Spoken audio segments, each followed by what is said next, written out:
Okay, ito naman po ang ikalawang yugto ng hearing kanina. O makinig lang kayo, makinig lang tayo.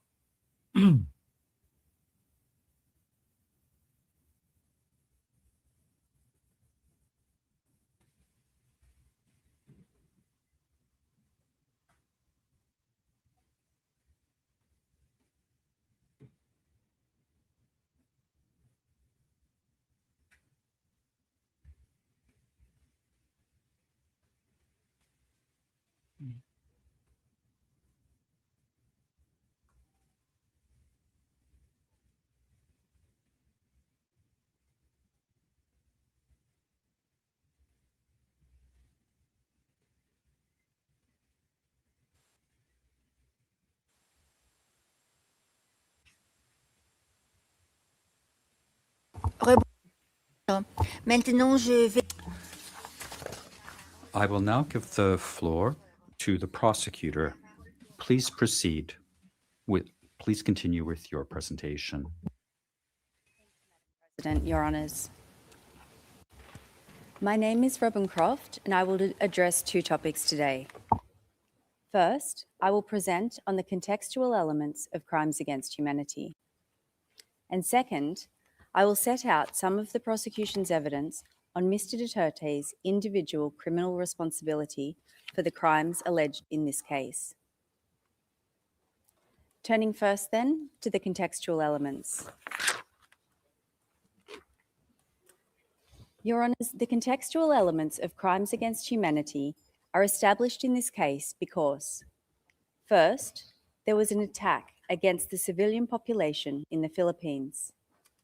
The attack targeted civilians alleged to be involved in drug-related crimes and other forms of criminality. The Rome Statute crimes alleged in this case formed part of that attack. Second, the attack was widespread and systematic. And third, the attack was carried out pursuant to or in furtherance of a state or organisational policy. This policy was to neutralise alleged criminals in the Philippines through violent crimes, including murder. The evidence establishing the contextual elements are set out in paragraphs 71 to 86 of our pre-confirmation brief.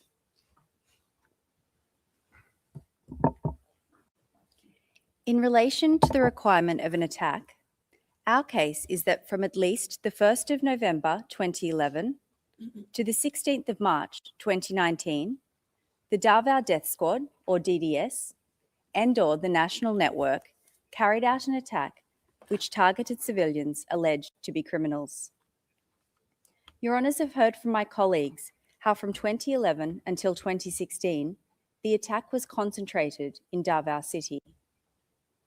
Then, in 2016, when Mr. Duterte became president, he and his co-perpetrators expanded the attack nationwide. They used the national network to do this, which, as Mr. Jeremy has explained, was comprised of state actors, such as law enforcement personnel, as well as non-police assets and hitmen.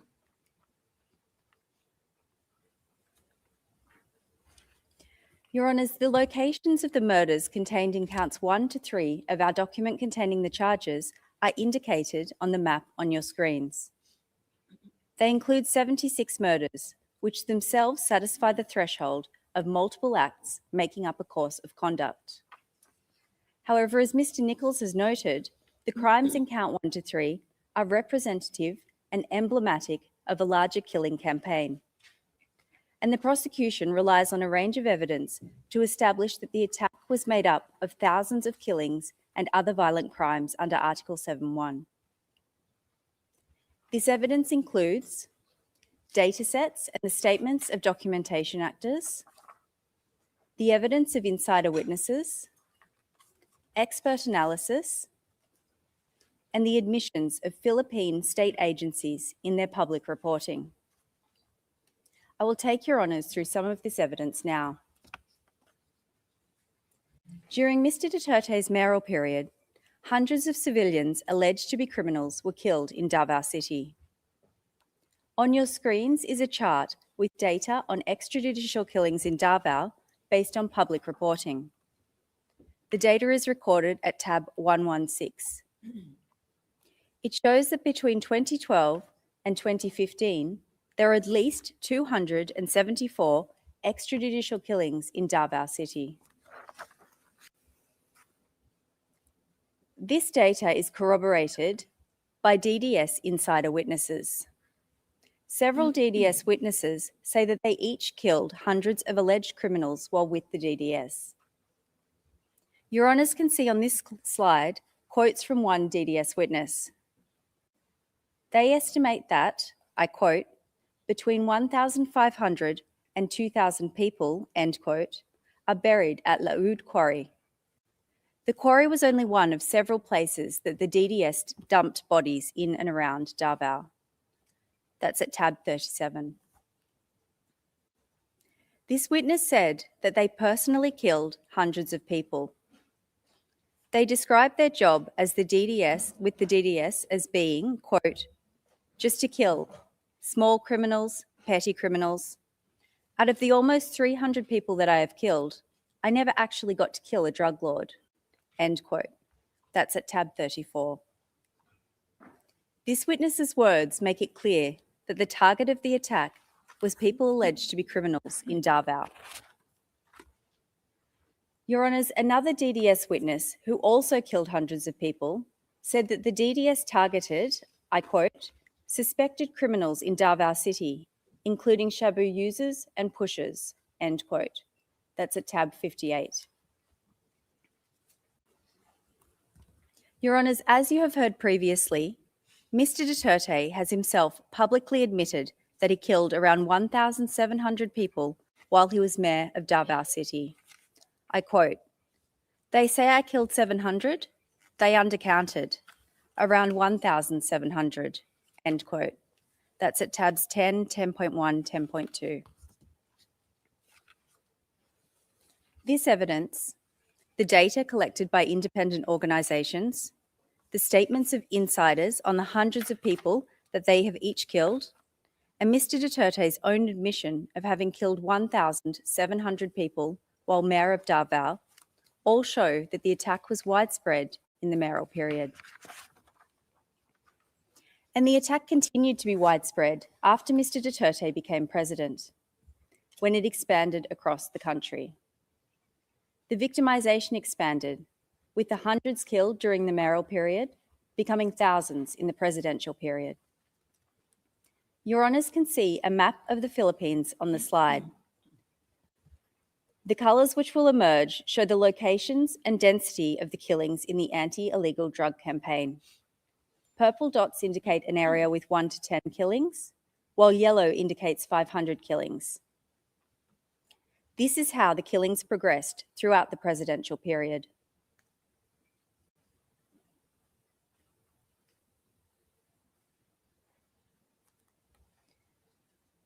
Your Honours, this map is based on data collected by an independent organisation which recorded at least 5,823 anti-drug killings during the presidential period. This data is recorded at tab 104. The data shows that the attack during the presidential period was widespread. As Your Honours can see from the map, it occurred across the country. It occurred over multiple years, and thousands of civilians were killed. Mr. Duterte's administration effectively admitted to the large volume of the attack. They admitted that thousands of individuals were killed in anti-drug operations while Mr. Duterte was president. For example, in the Duterte administration's 2017 year-end report, which you can see on your screens, the administration admitted that 3,967 drug personalities died in anti-drug operations in the first year and a half of Mr. Duterte's presidency. That's at tab 106. Similarly, the Philippine Drug Enforcement Agency, or PDEA, admitted that 5,281 drug personalities died in anti-drug operations in the first 2.5 years of Mr. Duterte's presidency. This is at tab 98. These admissions corroborate the widespread nature of the attack. They show that thousands of individuals were killed. Your Honours, in addition to being widespread, the attack was also systematic from its origins and throughout the charge period. The features of DDS operations demonstrate this systematicity during the mayoral period. And these features can be found in our brief at paragraphs 35 to 36 and 88 to 98. Insider witnesses described how time and time again, killing operations followed the system set out on the screen. The same hierarchical structure was followed. As Mr. Nichols explained, the orders flowed from Mr. Duterte at the top, through a combination of other co-perpetrators, to the handler of the relevant DDS team, and finally to the physical perpetrators at the bottom. The DDS teams composed of police and non-police assets and hitmen who carried out the killings. The features of the killings were also often markedly similar. The identity or whereabouts of the victim was provided to the DDS by an informant. The perpetrators would frequently arrive to or flee the crime scene by motorcycle. They shot or stabbed their victims at close range. The victims were targeted on the basis that they were alleged to be drug users, pushers, or other criminals. And the DDS received a sum of reward money for each kill. When the attack expanded during the presidential period, it continued to be systematic because it remained highly organised, planned, and coordinated. Similar systems to the one I've just described in Davao were deployed during Mr. Duterte's presidency to implement the killings. Your Honours can see some of those features listed on your screens. As in Davao, victims were targeted on the basis that they were alleged to be drug users, pushers, or other criminals. The process for killing the targets was often markedly similar. First, the victims were identified by state actors as targets and listed. As Mr. Jeremy has outlined, high-value targets were often listed on the PRRD list. The targets of barangay clearance operations were often listed on local drug lists, such as local police station lists. Second, targets were killed in the context of so-called law enforcement operations. Police often tried to legitimise the operations, so they would stage a nanlaban or fight-back scenario to make them appear to have been in self-defence. They would also plant evidence, such as drugs and guns, on the victims' bodies. And third, as in Davao, police and those working with them were often paid reward money per kill. Your Honours, these killings were not random or coincidental. Quite the opposite. Targets were pre-identified, listed, and then subject to operations based on that list. This clearly demonstrates the systematicity of the attack. Your Honours, the last point I would like to make about the attack relates to the evidence of an expert witness who specialises in political violence in the Philippines. This expert analysed data relating to armed encounters between the PMP and supposedly armed suspects. He compared data from before Mr. Duterte's presidency to during. And based on this comparison, he found that in the first 25 months of Mr. Duterte's presidency, the number of suspects killed by police increased by 590% across the Philippines. And that finding is at tab 68. Your Honours have heard Mr. Jeremy speak about Bulacan, a province immediately north of Metro Manila, where Mr. Duterte praised the killing of 32 civilians in police operations in 24 hours. The expert witness found that in Bulacan, police killings rose by 1,600% when Mr. Duterte became president, and that's at tab 121. The expert also compared data on Bulacan Police's use of deadly force to other countries and cities across the world. He used the metric of police killings per 100,000 population. The chart on your screens shows this comparison, which is at tab 121 again. The data on Bulacan is orange, while other countries and cities are blue. The orange bar on the left shows police use of deadly force in Bulacan before Mr. Duterte became president. You can see that with a fatality rate of over 1, it was already comparatively high. The orange bar on the right shows the dramatic increase in killings in Bulacan by police after Mr. Duterte became president.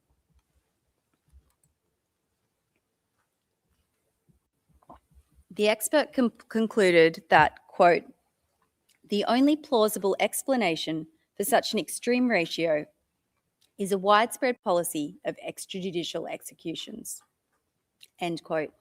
That's also tab 121. Your Honours, this leads us to the policy requirement for crimes against humanity in Article 7.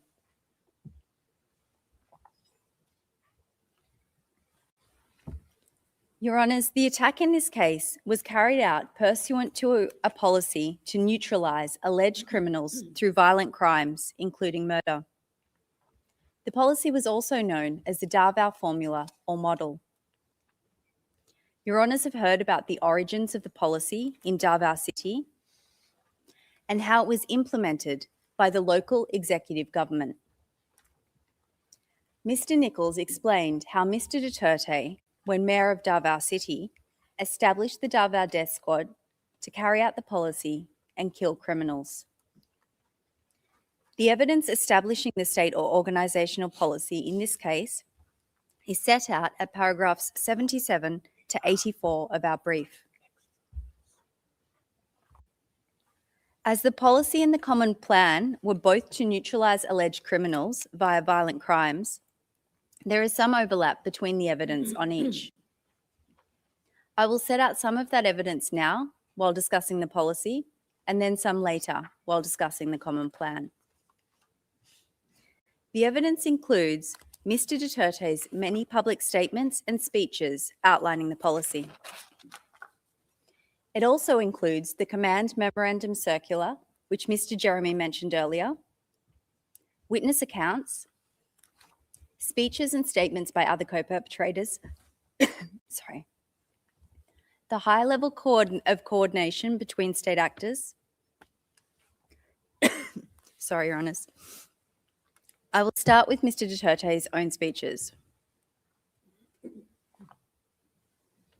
Your Honours, Mr. Duterte made no secret of the policy, as is shown by the references in our brief to his many speeches outlining the policy. He made these speeches as Mayor of Davao, as a presidential candidate, and then as President of the Philippines. One example of a speech that Mr. Duterte made as Mayor was at a meeting on peace and order in Davao in October 2015. And that is tab 13.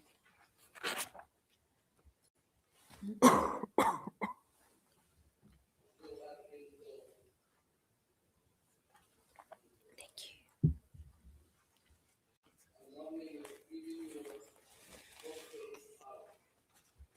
48 hours yung mga nagdi-distribute ng droga sa Boulevard.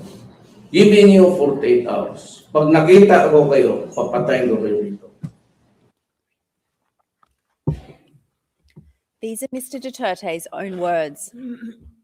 I quote, "I will kill you. That's the only formula that worked in my city." End quote. That is tab 133.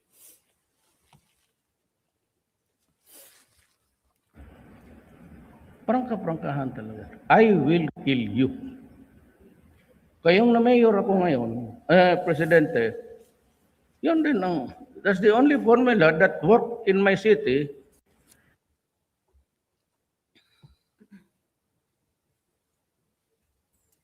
Your Honours will recall that yesterday, Mr. Nichols played a series of Mr. Duterte's presidential campaign speeches. I want to take a moment to reflect on some of the key features of those speeches, which are at tabs 8, 12, and 14. First, Mr. Duterte frequently said that if elected as president, he would stop drugs and crime in the Philippines in 3 to 6 months. He frequently referenced his experience in Davao, where he admitted that he had killed criminals. He said that if elected, he would order the military and police to do the same nationwide. And he expressly stated that this would entail killing.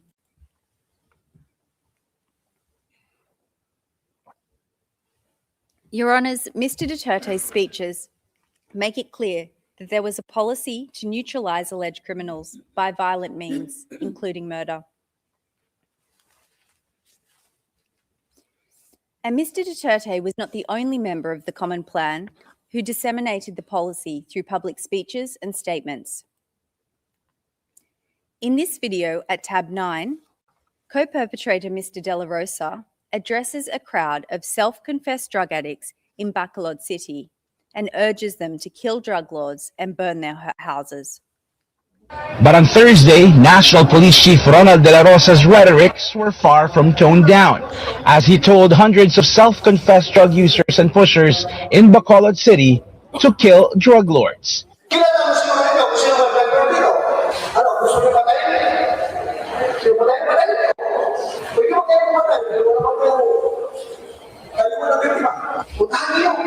Buhusan nyo ng gasolina, yung bahay sa iyan nyo.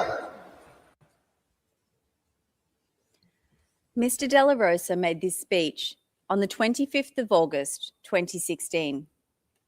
At the time, he was the chief of the Philippine National Police.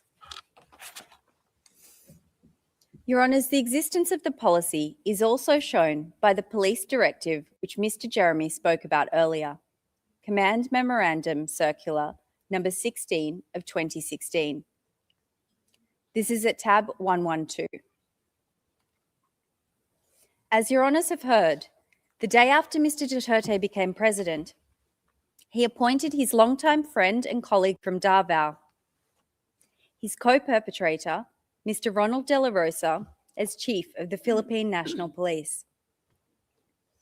On the same day, Mr. De La Rosa formalised the anti-drugs component of the policy by issuing this directive to the 180,000 police officers under his command.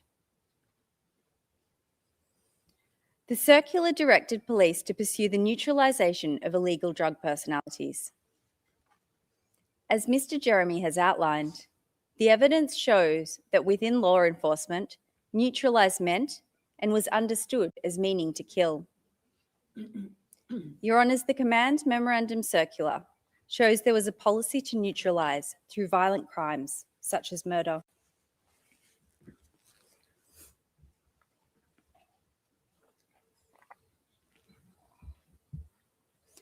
I will now turn to part 2 of my presentation on Mr. Duterte's individual criminal responsibility. The prosecution's evidence on this is set out at paragraphs 5 to 70 of our brief. The prosecution alleges that Mr. Duterte indirectly co-perpetrated the crimes, ordered and/or induced the crimes, and/or aided and abetted the crimes. Today, in the interest of time, I will focus on indirect co-perpetration, and we rely on our brief for the other modes of liability. Your Honours, Mr. Duterte is an indirect co-perpetrator of the alleged crimes because, first, he agreed to a common plan to neutralise alleged criminals. Second, he and his fellow co-perpetrators jointly controlled a structure of power, namely the Davao Death Squad and the National Network, which they used to pursue the common plan. Third, Mr. Duterte made an essential contribution to the crimes within the framework of the common plan. And fourth, he did this with the requisite intent. Your Honours can see on your screens an excerpt from paragraph 4 of our document containing the charges. This sets out the scope of the common plan. The plan was to neutralise alleged criminals in the Philippines, including those perceived or alleged to be associated with drug use, sale, or production through violent crimes, including murder. As Mr. Nichols has explained, Mr. Duterte and his co-perpetrators agreed to this plan in Davao City. Photos of the co-perpetrators in Davao City are displayed on your screens.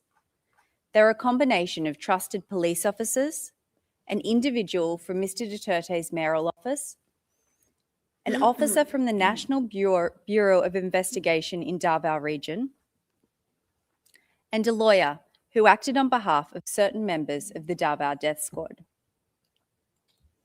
In 2016, when Mr. Duterte became president, the members of the Common Plan remained largely the same. They were joined by a further 2 individuals, a senior police officer and a long-time colleague of the group from Davao City, who had worked with the DDS before the jurisdictional period. I will take your honours through some of the evidence which shows both the scope of the Common Plan and the co-perpetrators' agreement to it. In the interest of time, I will address some co-perpetrators and we rely on our brief for the rest. That's at paragraphs 9 to 23 of our brief. On your screens is a photograph of Mr. Ronald De La Rosa. When Mr. De La Rosa was Davao City Police Chief, he developed Tokhang operations. As your honours have heard from Mr. Jeremy, Tokhang was a blueprint for police to implement killings later in the presidential period. When he was announced as Mr. Duterte's chosen PMP chief in May 2016, Mr. De La Rosa gave this interview, which is at tab 101. It shows that he wholeheartedly agreed to the common plan. Patayan sa drugs. Patayan talaga ito sa drugs. Kaya kayong mga drug lord dyan, humanda na kayo at talagang sasagasaan ko kayo. On this slide is a photo of Isidro La Peña. Like Mr. De La Rosa, Mr. La Peña was well known to Mr. Duterte because he too had worked as Davao City Police Chief. In his case, from 1996 until 1998. In 2016, Mr. Duterte appointed Mr. La Peña as Director General of the Philippine Drug Enforcement Agency, or PDEA. PDEA is the lead anti-drug enforcement agency in the Philippines. 2 days after Mr. La Peña took his oath, he gave a speech to his PDEA subordinates. There is an excerpt from that speech on the slide. Quote, "Under then Mayor, we implemented strict law enforcement against illegal drug activities in Davao City. The President wants to replicate and expand what is being done in Davao. And that is precisely what I intend to do." End quote. That's tab 101.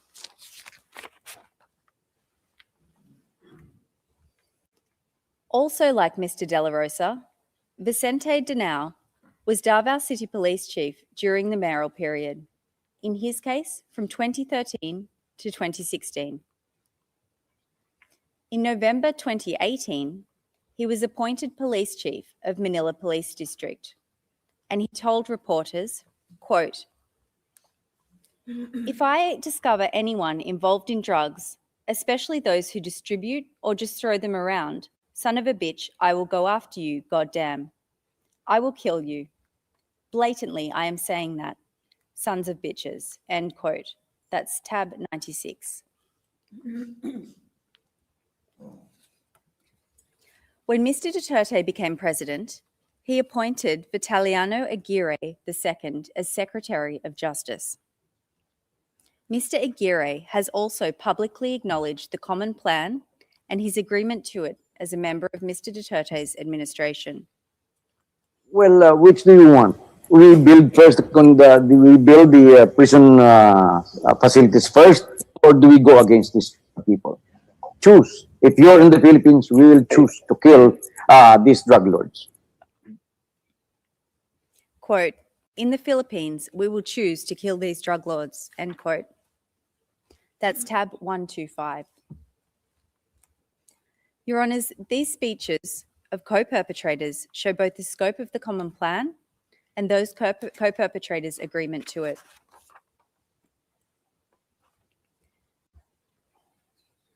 Your Honours, the next element of indirect co-perpetration is control of a structure of power.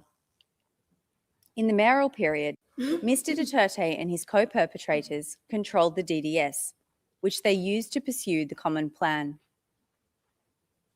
There is a diagram of the DDS hierarchy on your screens. As the mayor of Davao City, Mr. Duterte sat at the apex of the formal and city structures. The law gave him formal operational, supervision and control over the police in Davao City. In addition to this de jure power, insider witnesses spoke about his de facto power over police and the DDS structure. Under Mr. Duterte were a combination of co-perpetrators from the Davao City Police Office and the Mayor's Office. Together with Mr. Duterte, they controlled the DDS teams beneath them. They controlled the will of the DDS perpetrators through a range of mechanisms. And these are set out in paragraph 38 of our brief and include threats to kill and actual killing. To illustrate this control, there are quotes from one witness on your screen. This witness said that when he was first told to kill, he did not want to. But, I quote, I felt like I didn't have any other choice but to follow their orders. Duterte is the most powerful person in Davao City, and you had to do what he wanted. It wasn't possible not to not obey his command, end quote. This is tab 51. When Mr. Duterte became president, the co-perpetrators continued to control a structure of power. One of the first things that Mr. Duterte did with his new presidential powers was to appoint his co-perpetrators from Davao to national positions in government and law enforcement, which were key to the common plan. And after he appointed Mr. De La Rosa as chief of the PMP, Mr. De La Rosa used his new powers to move other police co-perpetrators into key policing roles. These new appointments expanded the geographic powers of the co-perpetrators and allowed them to create a larger network of individuals they controlled. Your Honours can see that structure of power on the chart on your screens. The co-perpetrators controlled the executive, they controlled the police, they controlled the Drug Enforcement Agency, the National Bureau of Investigation, and the Department of Justice. And they used this control to ensure that their subordinates carried out the plan to neutralise alleged criminals through violent crimes. For example, as PMP chief, Mr. De La Rosa now controlled some 180,000 police officers, who, as you have heard, he directed to neutralise drug personalities. Mr. La Peña now controlled 1,800 Philippine drug enforcement personnel. They used these subordinates as physical perpetrators to commit the crimes. Mr. Aguirre, as Secretary of Justice, now had control of the National Prosecution Service. He used this control to ensure that, except for a handful of low-level perpetrators in notorious cases, the crimes were not prosecuted, and a climate of impunity prevailed. And the co-perpetrators controlled the will of the physical perpetrators. As in Davao City, low-level members of the national network risked losing their jobs or being killed if they did not comply. For example, Your Honours can see the evidence of a police insider on your screens.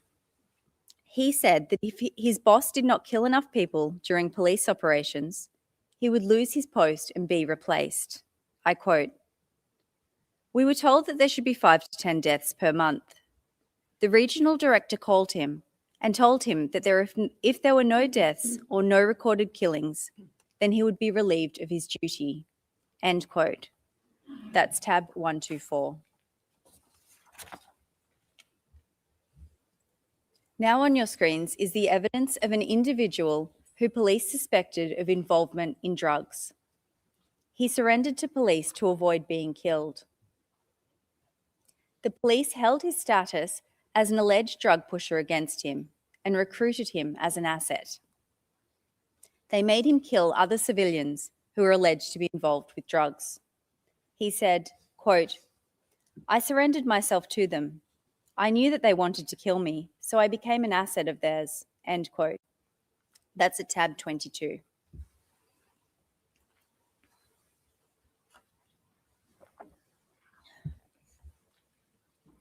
Your Honours, I will now turn to the requirement of an essential contribution.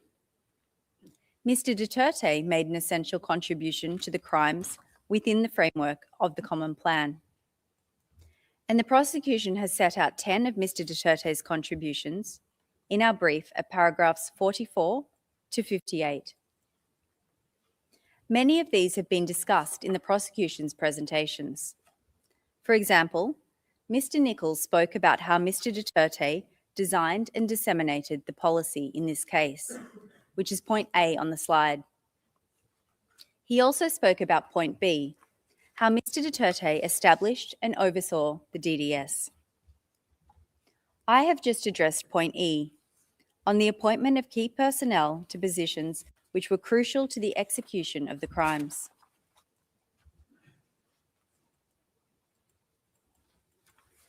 Mr. Jeremy has spoken about point J, how Mr. Duterte publicly named so-called high-value targets who were then killed. And all members of the prosecution have touched upon point H, Mr. Duterte's public statements authorising, condoning and encouraging killing. Your Honours, without Mr. Duterte's essential contribution, the crimes in this case would not have been committed, or they would have been committed in a significantly different way. We can see this in the evidence of low-level members of the Davao Death Squad and the National Network, who said that Mr. Duterte's conduct had a causal effect on their perpetration of the crimes. You can see on the screens, one low-level perpetrator during the mayoral period said, I quote, "I was confident to continue killing people because anyway, we wouldn't be arrested for that," end quote. That's tab 38. A low-level police perpetrator during the presidential period was asked about the impact Mr. Duterte's public speeches had on his team, including when deciding to kill someone. He responded, quote, "It did have an effect on me because it's like I was saying to myself, well, even the president, he himself is ready to do something like this, and who am I?" End quote. That's tab 142. A senior police officer during the presidential period was asked why his police unit started killing in July 2016. He responded, I quote, "Because of the directive of the president," end quote. That's tab 120.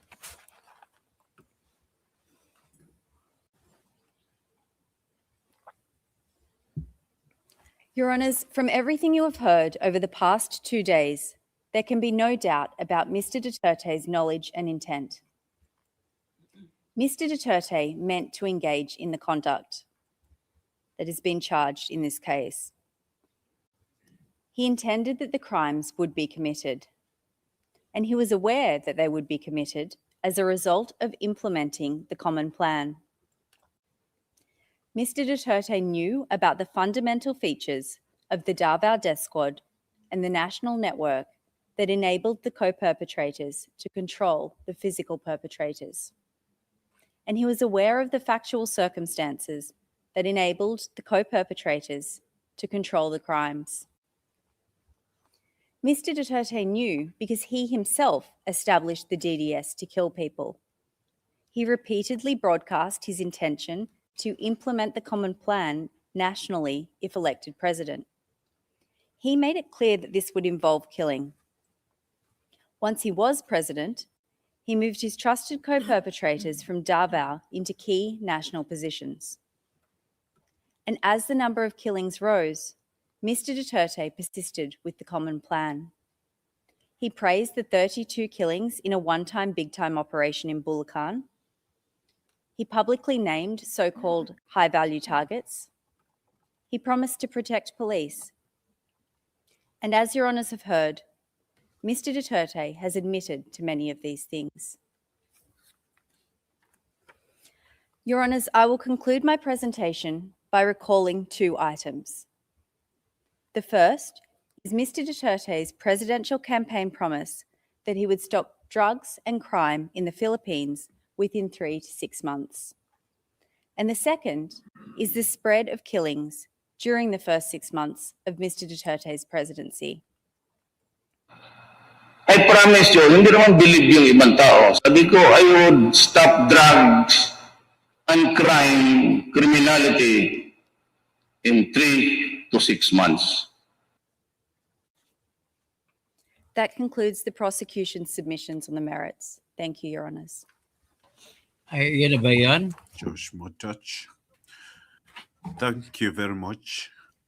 Am I to understand that you have finished with the presentations on the merits?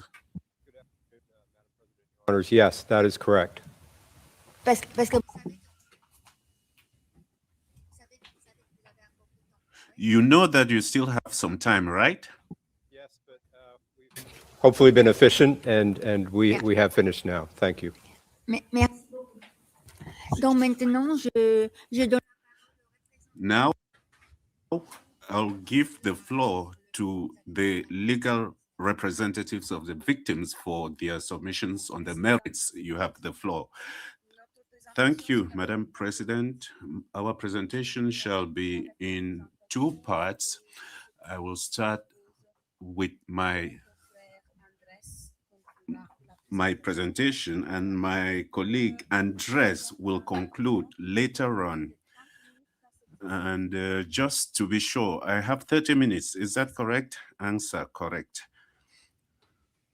Thank you.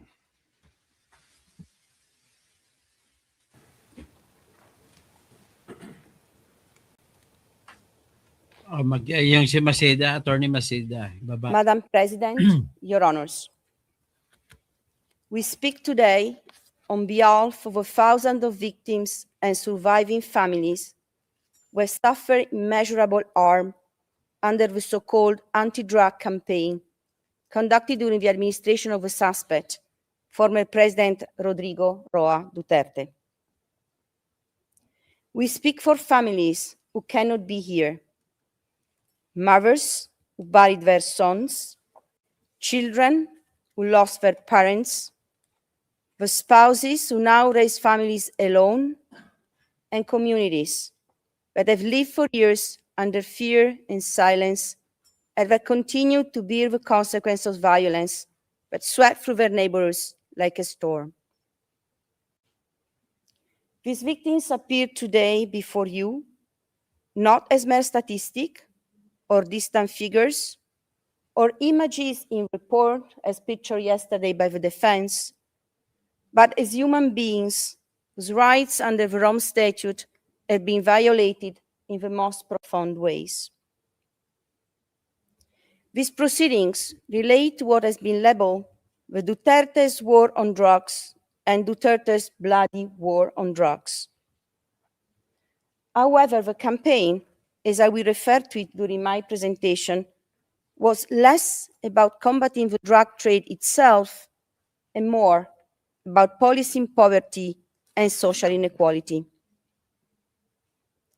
As the evidence on the record unequivocally shows, individuals targeted by Mr. Duterte anti-drug operations overwhelmingly came from impoverished communities where social mobility is limited and opportunities are scarce. Drug use, particularly methamphetamine, locally known as shabu, is often more prevalent in such low-income settings where people may turn to substances as a coping mechanism for their harsh living conditions. In these communities, structural conditions, including the absence of adequate mental health services, limited access to quality education, scarce employment opportunities, and the chronic stress associated with poverty, create an environment in which substance use is more likely to emerge. Therefore, patterns of drug use do not arise in a vacuum. They reflect deeper systemic inequalities and long-standing patterns of socioeconomic marginalization. The campaign disproportionately affected the poor and marginalized, especially in urban informal settlements marked by high levels of poverty. While the rhetoric of war focused on eradicating drug dealers and users, it was the most vulnerable members of society, those with the least power and resources, were caught in the crossfire.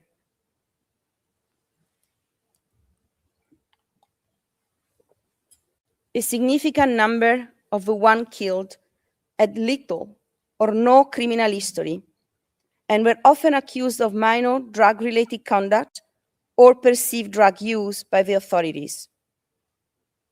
These were people living in poverty, were treated as expendable by a system that failed to prioritize their protection and to address the structural conditions underlying their struggles. Rather than addressing the root causes of drug addiction, such as poverty, lack of education, unemployment, and inequality, the Duterte administration framed the issue as a criminal one, focusing on punitive enforcement over social responses.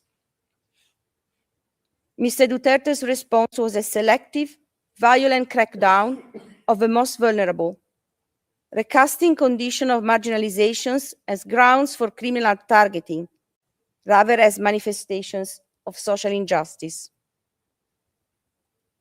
Framed on its face as a campaign against illegal drugs, it in reality reflected broader social political dynamics, including the targeting of marginalized communities, the use of state violence, and the deflection of attention from deeper structural problems.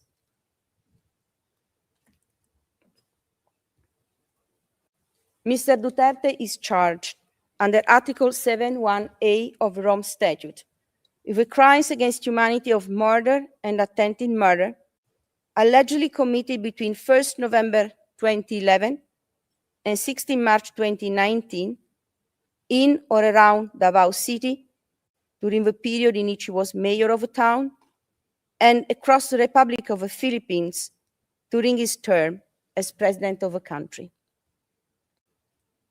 The prosecution presented ample evidence showing that each of the contextual elements of crimes against humanity is satisfied at the required threshold for confirming the charges. During the period covered by the charges, the Davao Death Squad and the national network created by Mr. Duterte to commit the crimes carried out an attack against the civilian population within the meaning of Article 7(2)(a) of the statute, as reflected in a course of conduct involving the commission of multiple murders and attempted murders. The victims' accounts of events corroborate the prosecution evidence and show that the crimes they suffered were not spontaneous or isolated acts of violence, but rather a planned, directed, and organized attack against them. The attack was massive, carried out collectively with considerable seriousness, and directed against a multiplicity of civilians. The victims were all civilians. The repeated lethal operations were conducted in residential and other civilian settings. As already indicated, the victims largely came from marginalized communities, were suspected by the authorities of involvement in criminal, often drug-related activities, and together with their families, they were targeted in their homes and neighborhoods.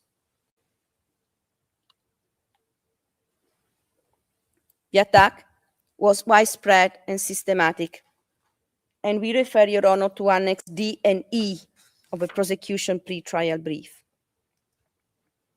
The attack was widespread because of its large-scale nature and the number of victims.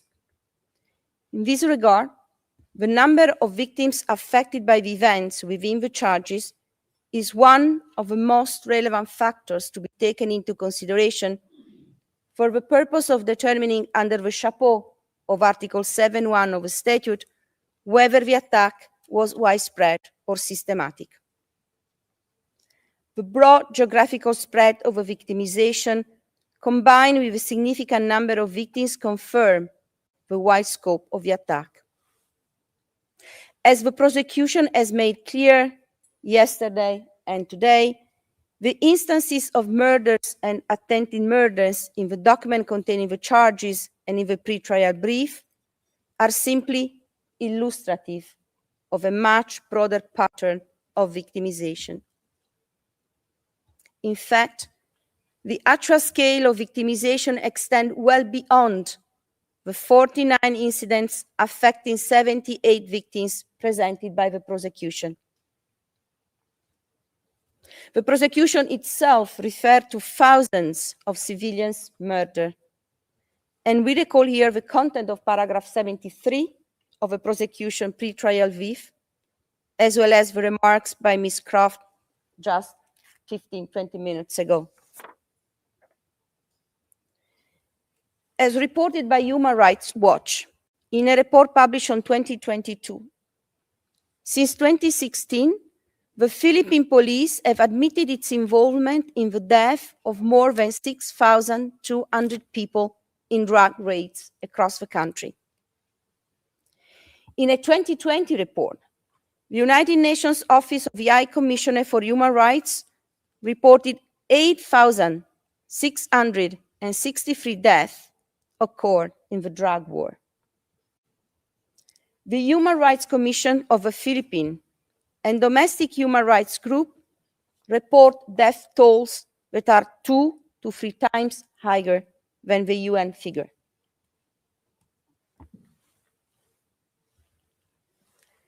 The attack was also systematic, well planned, and well executed, following a standard modus operandi.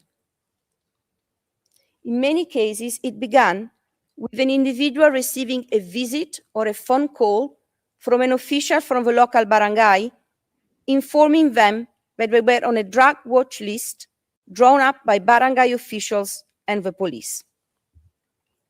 In practice, these visits function less as warnings than as a means of confirming the identity and whereabouts of the intended target. As one victim reported, I quote, "A barangay official told my husband to surrender to the police because he was on the watch list as a drug user. He had given up drug use months earlier, so did not go.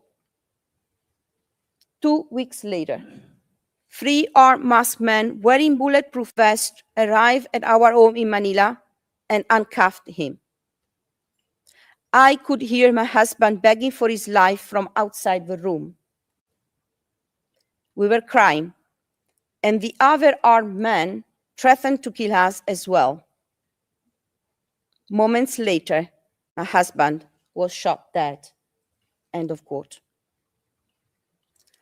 Survivors, relatives, and neighbors consistently recount that armed men typically work in groups of 2, 4, or a dozen.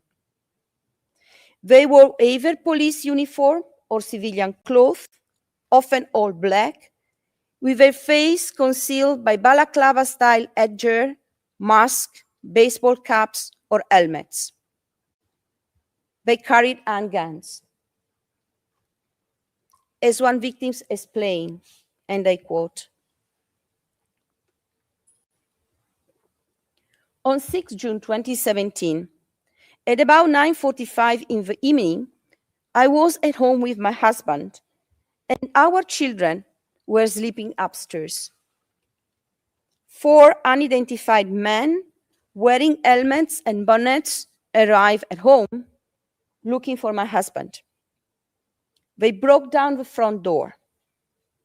I started begging them to spare the life of my husband. The men pushed me away. My husband was shot in the chest and fell face down.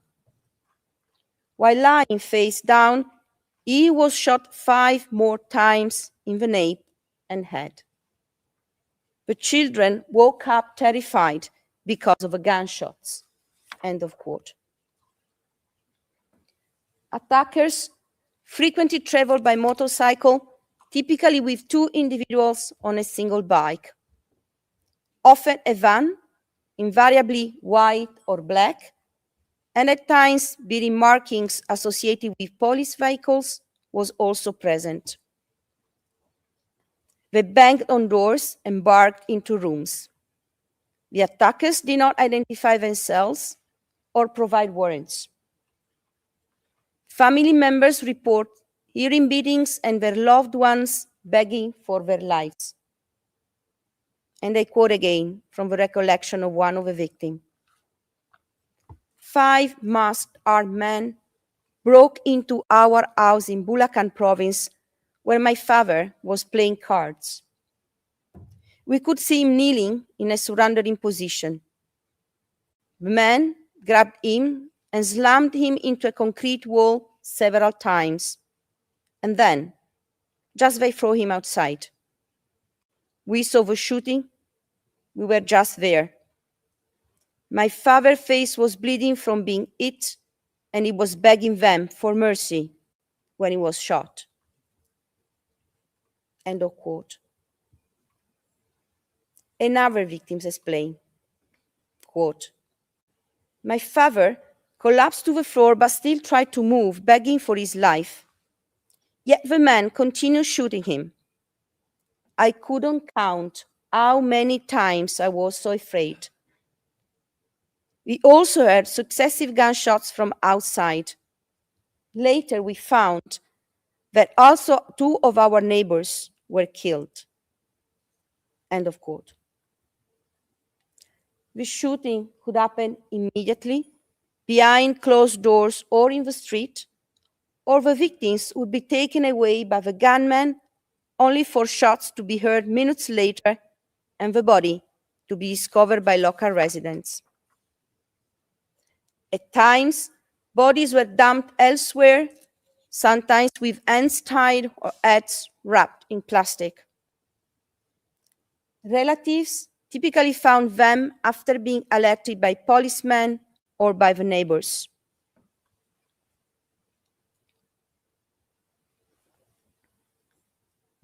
A victim recalled, quote, "6 masked armed men broke into the house where a small group, including several teenagers, were watching television. The men arrested and beat 2 young boys they believed were drug suspects and then took them away on motorcycles.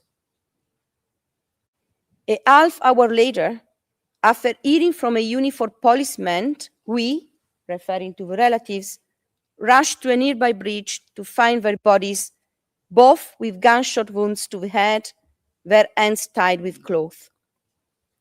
The gunmen were still at the scene, while uniformed police cordoned off the area." Another victim recounted, quote, "A week after his brother was killed, 10 police officers, some in civilian clothes, arrested my other son and took him to the local barangay office. That evening, masked armed men abducted him from the barangay office, Shortly afterwards, his body was found under a bridge a block away. When we found him, we saw that his entire head had been wrapped in packing tape and his hands had been tied behind his back. He had been shot execution style through the mouth. End of quote. And another one, quote, "The body seemed like it was just thrown out. The nails were removed, one eyeball was missing, stuffed by cotton." End of quote.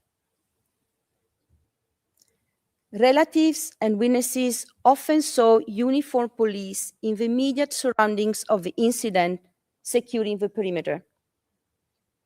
Special crime scene investigators typically arrived within minutes. In numerous cases, an unregistered 38 or 45 caliber gun and a packet of shabu were found placed beside the body.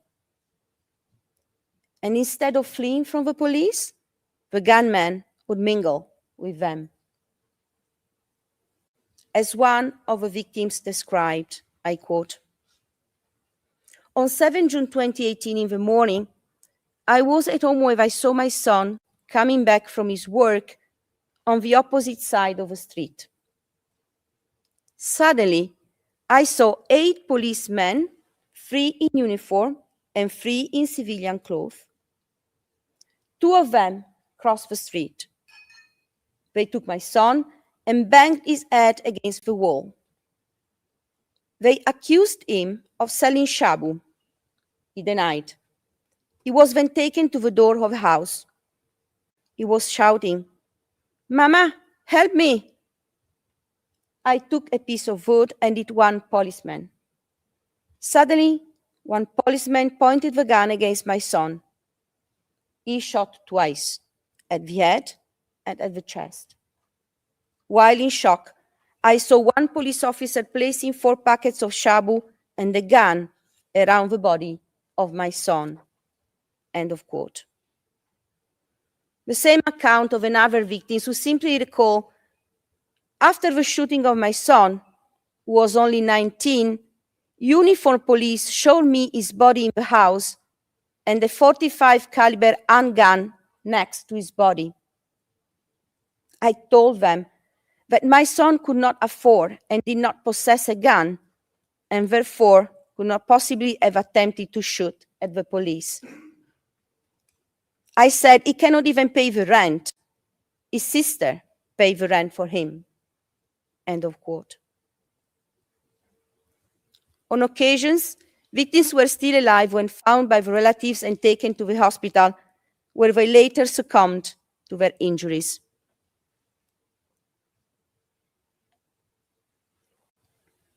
Survivors recount the terror and enduring feeling of still being hunted as follows, and I quote, "In September 2016, a police officer pretending to be a commuter boarded my tricycle. He asked me to pass by the police station. There, I was stopped by a group of men who turned to be police officers. I was taken to the precinct, beaten, and forced to reveal the identity of drug pushers. I didn't know. Later that evening, I was taken to a dark place and shot multiple times. Despite the injuries, I managed to escape and save my life. I still have the consequence of the injuries, and I feel deep sadness, anger, and fear of being catched again." End of quote. Another survivor explained, quote, "They killed my 4 friends kneeling and defenseless. I heard a barrage of gunshots, voices, and one officer saying, 'Let it be. Let's say they fought back and let's leave the evidence.' I lay next to one of my friends pretending to be dead. When the armed officer left, I crawled out of the room and headed towards the edge of a ravine. Holding my chest with one hand to stop the bleeding, I slid downwards and fell to the creek bed. I crossed it, climbed the hill on the other side, and walked toward the highway. There, I encountered someone I knew and desperately begged for help. End of quote. Although the charges concern only the crimes of murder and attempted murder, victims' accounts also reveal widespread acts of torture, ill treatment, and rape. Young people were particularly exposed to torture and cruel and inhuman treatments, including unlawful arrest. A number of victims participating in these proceedings were minor when they were attempted to be killed, and a number of victims participating in the proceedings recount the killing of their nephew, son, cousin, who was under 18 at the age of killing. And this morning, Mr. Jeremy provided the example of Kian de los Santos, who was 17 at the time of his killing. Reported forms of torture include beating, kicking, slapping, blows to the head, electrocution, and death threats. On several occasions, law enforcement officials used arrests, inclusion in the drug watch list, and drug-related accusations as a tool of coercion to perpetrate rape and other forms of sexual violence. In September 2018, a young boy was taken by the police and brought to the precinct. His mother recounted, I quote,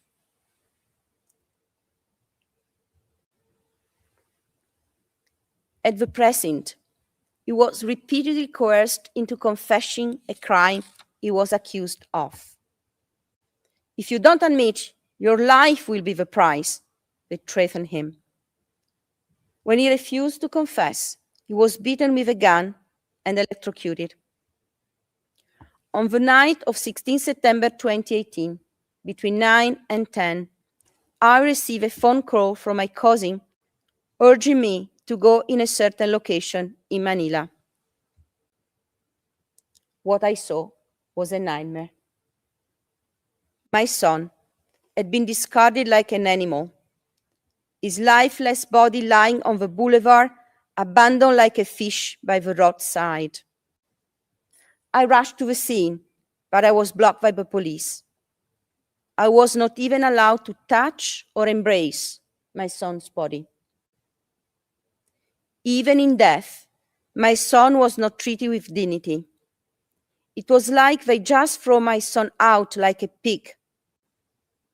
I finally found him at the funeral home where I had to pay to recover the body. I had nothing. I was bargaining as if I were buying fish. In the end, I paid approximately 45,000 pesos to take my son's body for burial. Now I wonder, will justice ever be served? Excuse me, counsel, you have 5 minutes left.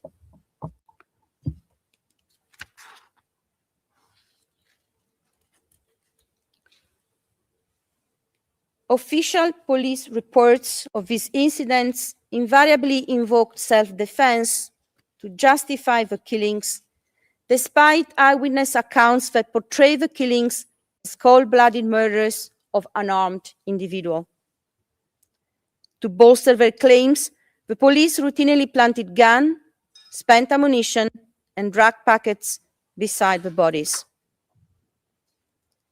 While these official accounts contrasted markedly with the ones provided by the relatives, they were notably consistent among themselves, typically characterized the incidents as by-bust anti-drug operation, differing little besides the names, places, and dates. The victim was invariably described as a dealer who attempted to sell to undercover officers conducting a buy-bust operation. Specialized local anti-drug units, called Station Anti-Illegal Drugs Special Operation Task Units were usually involved.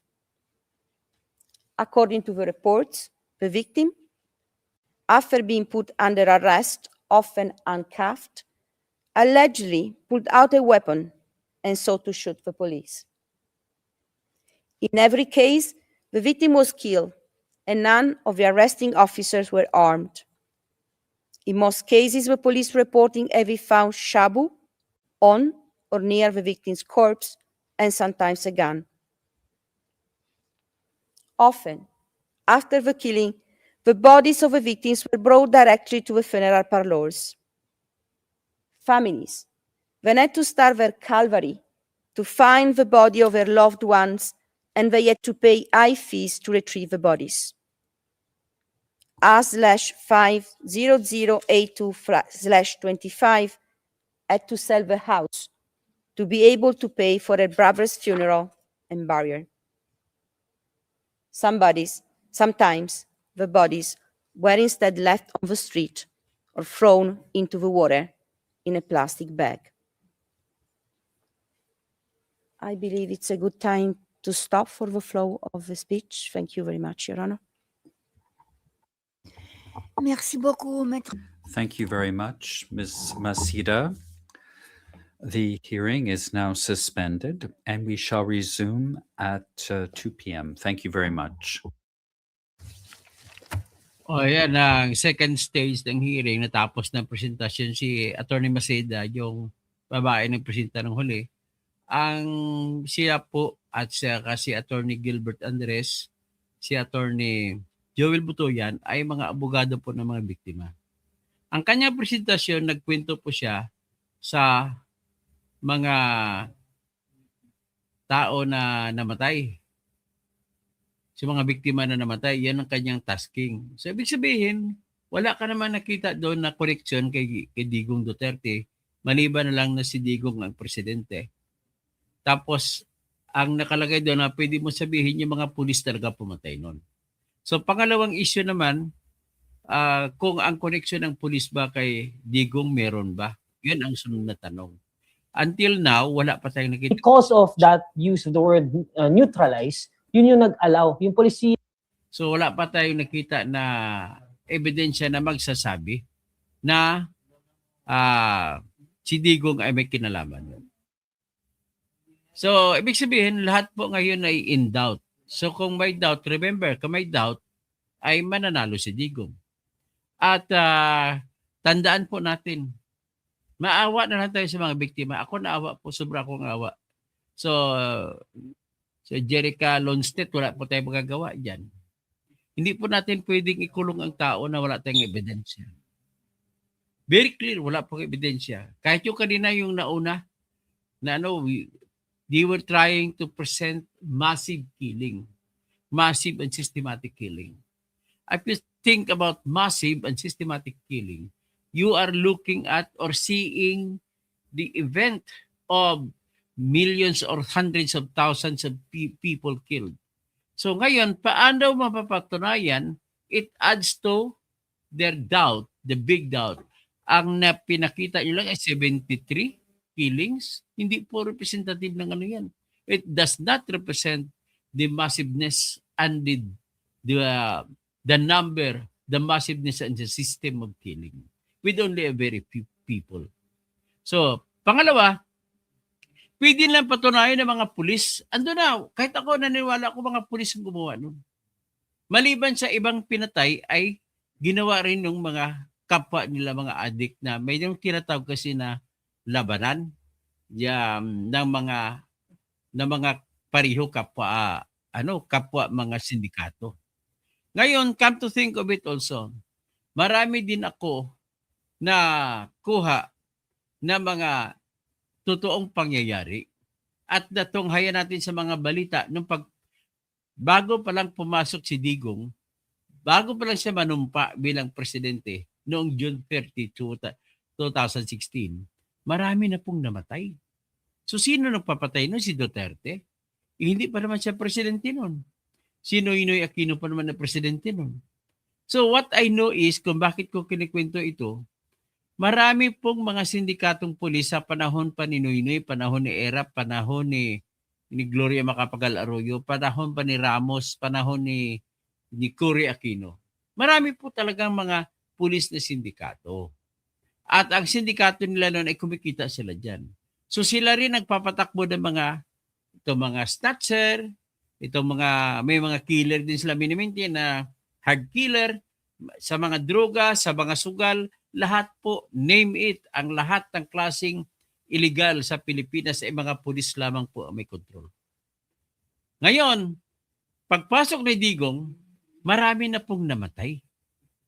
At ang nakita ko rin sa mga namatay po, Ma'am Jerica Longstead, ganito po yun. Yung mga pulis na may mga sindikato, sila mismo po pumatay ng kanilang mga asset. Kasi bakit? Takot sila na malaman ng mga grupo ni Duterte kung sino-sino sila. Natandaan ba ninyo? Siguro natandaan pa ito ng kaibigan ko na si Giler. No? Na libu-libong pulis ang tinapon sa Basilan nung pumasok si Duterte. Yun yung tinutukoy nila ng mga pulis na may mga sindikato. Yun po may tinuturing nila ng mga ninja cops. So mga ninja cops po, ibig sabihin po, maraming patayan dito ng mga ninja cops ang may sala. So, having said so, na marami ang posibleng taong pumatay, kailangan natin pa ng sapat na ebidensya para mapatunayan na si Duterte nga ang nagpapatay, na si Duterte nga ang utak nun. That is all I can say in all fairness. Okay? So hanggang diyan lang ay Alberto Mendoza. Tapos simpleng tao. Tapos si Jorim. Hindi naman pala magaling si Attorney Batugan. Marvin Vista. Naglimpyo mga pulis bago, tama, nilinis nila ang mga hanay nila bago sila dumating si Duterte. Tapos Jorim na ebidensya. Wala talaga ebidensya so far. That's the only thing that you can see here. Yeah? Mga pinisinta na nila. Tingnan natin mga mamaya. Mayroon pa naman mamaya at bukas. Bukas sa sunod na araw. Attorney Batuto yan. Boto yan. Sabi ng Ilonggo, boto mo. Barat kayo Tatay Diggs. Jerica Longstead, simpleng tao. Hindi mo ba yata naintindihan? Pinapakinggan mo, makinig para matuto, huwag dakdak ng dakdak. O, di, ganito lang Jerica Longstead, no? Napatunayan po na maraming namatay. Pero hindi nila pinatunayan yung massive na libo-libo. Nagsasabi si Atty. Masida na 6,000, pero asa ang 6,000? Yun palang pag hindi nila pinresinta, matatalo sila. Inos Jumang Ginorpesa, thanks from Australia. Tapos si simpleng tao, huwag naman awayin si Jerica Longstead, kaibigan ko ito. Ay hindi matatanggap ng ICC Kupal na walang ebidensya. So Jorim, no evidence, why don't you just let your sit on? Anyway, okay naman yan, nakikinig natin lahat just to cure the aching hearts of men and women na sa tingin nila ay totoo na naman, maawa na lang tayo sa kanila, namatayan sila. Bye-bye Diggs, daming bugboy, sabi naman ni Jerica Longstead. Pasensya ka na Jerica, wala talaga ebidensya kung si Digong pag-usapan. So Jen Makisinag, lahat ng namatay kay Duterte ang bentang. Bentang talaga kasi presidente po siya eh. Jojo, ikot-ikot lang. Tama, ikot-ikot. Jorim, hey Judge, you are just wasting your time. So Albert Mendoza, same story. Jojo, Daryl Hispano, anong ebidensya hanap mo? Palabay na, mangyan. Tapos Jerica Longstead, tapos Sonny by Viloira, Hersey and Splice video, Kmon Monads. Pag di mo pinanood talaga, depends sa kabrutalan nangyari, madadala loob mo, pero di na police operation yung dinidescribe. Inos Jumang, tapos Istong, mahaba parang story ng probinsya, para probinsyano, ebidensya nila. Manood na lang tayo probinsyano. John Albert, ano kwentong Manana naman, naboring. O nga, naboringan ako sa pakinig. Pero di ba, pinakinggan ko talaga. Lady B, you without honor, you don't know how serious drugs problem in the country was. And even until now, our president is alleged into drug. Mahirap yung presidente natin eh. Dati, presidente natin pumapatay ng drogista. Tama ba yun? Ngayon, ang presidente natin ay drogista. Anton Silbusa, kung yung mga ebidensya nyo, storytelling, mahina. Talaga mahina. No doubt. Jerry Calonstet, talaga mahina po. Albert Mendoza, haba palanas na ebidensya. Istong mas ma-evidence na binayaran ni Marcos ang ICC para mag-imbestiga. So ibig sabihin, iba talaga sana, ewan ko si Giler maniwala sa akin, kung dito sa Pilipinas yan, tinrial, marami tayong ebidensya makukuha. Pag doon wala, mamasahe ka pa kalahating milyon. Ernesto G.R., the fanatic loyalist of Dugong Duterte, said that the documents presented were just, di talagang wala, mahina, Ernest. Magiging tapat ka naman sa sarili mo. Kaya nakikita natin talagang kulang na kulang ebidensya. Pasensya na po. Hindi po ako mag-aayon sa inyo pag sinabi nyo may ebidensya. Kakto, dati halata na kikiling ang ICC sa prosecutor na kahit anong apila ni Tatay Diggs hindi pinapayagan dahil pala sa bayad ni Trillanes. Yun. Jerica, magbaybay na kayo kay Tatay Diggs. Hindi, mananalo si Jerica eh. Yan ang katotohanan eh. So, fair analysis, real justice. Okay, tapos Ernesto Jr. Villagante. What is happening now, ICC Hague is allowed by God. Oh. Ang tawag ko dito ay blessing in disguise. Ayaw ni Digong magkaroon ng trial, natuloy ang trial. So natunghayan tuloy ng Pilipino na kulang-kulang pala ebidensya ni Trillanes. Kaya pala ayaw i-trial dito, wala talagang ebidensya. Wala, dapat Pilipinas ang trial eh. Zamara Frey, pagkatipunan. All hearsay. They didn't know what's really happening. Talagang hearsay. Danilo Hipolito, send back home. PRRD. Pipito Rivera. Hi, hello everybody. Jojo, Lugaw, Miss Pa. Tapos pure hearsay. Sabi ni Mike Swos. Lady B, sabihin mo din kay Tony Kaufman na si Dilema ay isang sabak queen. Drug Lord Protector. Tapos Jerica, iyak ng mga anak ni Digong. Ay, di po iyak.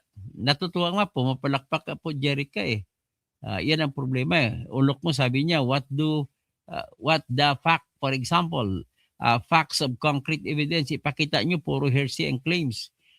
Robert Carlos Linarizas, International Criminal Court, who cowards to meet Nigeria, Somalia, another disputes. Presi Bonga, alam ko kung sino sila, mga protector din. Bergie Piquero, walang excitement sa hearing. Sige, Ana Bruce, totoo lahat ng mga nilalahad ng prosecutors. Totoo po yung namatay. Pero wala po silang ebidensya na si Digong sa likod. Panay sweeping na statement sa TV. Wala yun. Puro yabang lang yun. Ang depensa ni Kaufman, yabang lang ni Duterte yun, tsaka pananakot.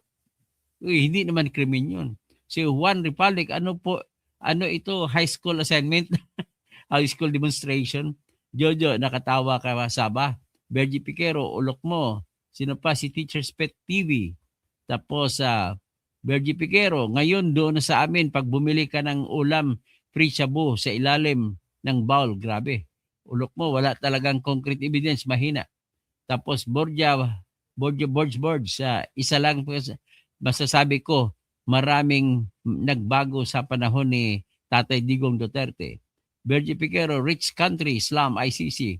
Borge, Silma Tariman, ako po ay inyong masugid na taga-suwaybay sa South Korea. Salamat po, Silma. Jennifer Hirakawa, gumawa na naman ng fake chart itong Kunbanwa. Ulok mo, propaganda, buha, may mga pag-rap. Ernesto Jr. Villagante, yes, systematic killing prompted by the President Duterte himself. The Doc Box po TV, abi ko Ilonggo lang tikalon, mga pariner, tikalon ba? Si Tate Digong tikalon. Tika lang gusto niya. Christy Baha, I'm hoping February 26 everything will change. Ulok mo saan na yung mga pulis na tanggap na reward, puro ka lang story. Els Linoriega, ebidensya na pala sa kanila yung pagbibiro ni Duterte. Marino Collies, gawa-gawa yan ni Trililing. Tapos Lady B, bakit ang mga namatay na addicts ang concern nila? Christy Baha, liar kayo mga prosecutors. Victoria Denbuer, ang video sa YouTube ang sinabit na ay depensa. Ang nangyari nga Facebook evidence, TikTok gambit ang nangyari. Putang na. Victoria Denbuer, Lady B, puro mga clipping. Daryl Santa Ana, bakit puro prosecution salita? Bukas pa si Kwan. Di pa. Relay assist nyo, Helen Baguio. Maraming salamat. Okay? So, makita natin, wala talaga palang ebidensya. So, until now, tingnan natin mamaya. Tingnan natin. Baka meron silang ebidensya pakita. Tapos, Jerica Lunset, yung directive niya, hindi po sapat yan, Jerica Lunset, yung mga directive, hindi po sapat yan. Kailangan po kasi proof beyond reasonable doubt. So, akin na masabi, at karugtong nito na nagbulgar na po, na si Trillanes pala nakipag-connect sa mga ICC people. At yung 18 na Marines, lumabas silang taga-bitbit ng pera. Lumabas sila, mali-malit ang pera.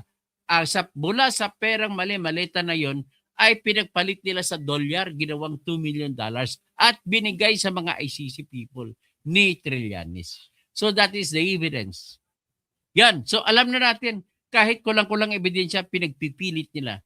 So that also explains why sa aking mga tanong, bakit ang tagal kumaso. Naaprubahan ang kaso, nagsampa sila ng kaso noong May 24, 2021.